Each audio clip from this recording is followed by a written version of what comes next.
फ्रीजमध्ये बघितलं काही भाज्या नव्हत्या आणि तसंही आठवडी बाजार असल्यामुळं आज भाजी पण आणायची नव्हती. म्हटलं सरळ आठवड्या बाजारला उद्याच जायची भाजी आणायला. तर आज बनवायचं काय, तर मग फ्रीजमध्ये होती 5-6 अंडी. तर ती काय केली मी, बॉईल केली आणि आता असं मस्तपैकी बॉईल एग्स फ्राय करणार आहे.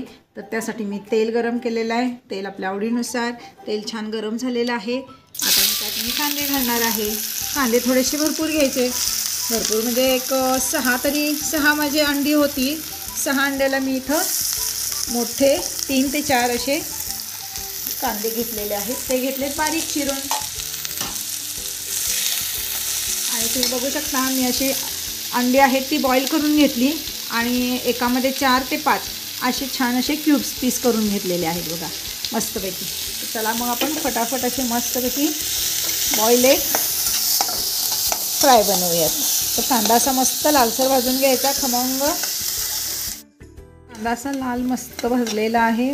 असा ट्रान्सपरंट गुलाबी वास पण खमंग येते, म्हणजे कांदा आपला परफेक्ट भाजलेला आहे. आणि काय झालं, अगदी फ्रीजमध्ये एकच शिमला मिरची होती. तिला कशाला एकटीला, तिला करमायला नको म्हणून मग तिला कंटाळा येईल ना एकटीला फ्रीजमध्ये, म्हणून तिला पण कट केली आणि घातली याच्यामध्ये.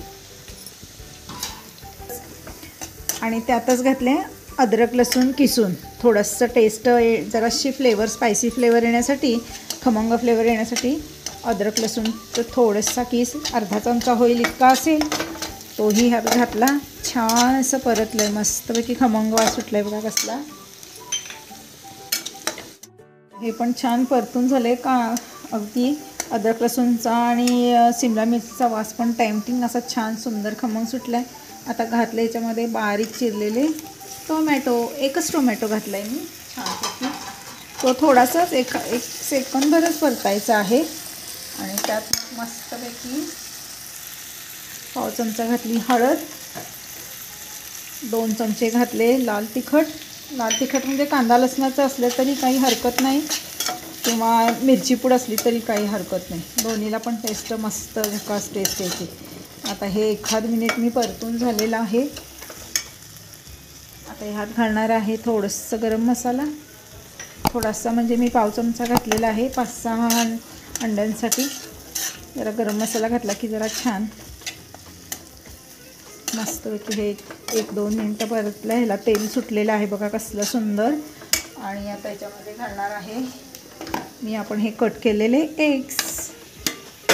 आणि हे याच्यावरच घालायचं आहे मस्तपैकी टेस्टीनुसार मीठ.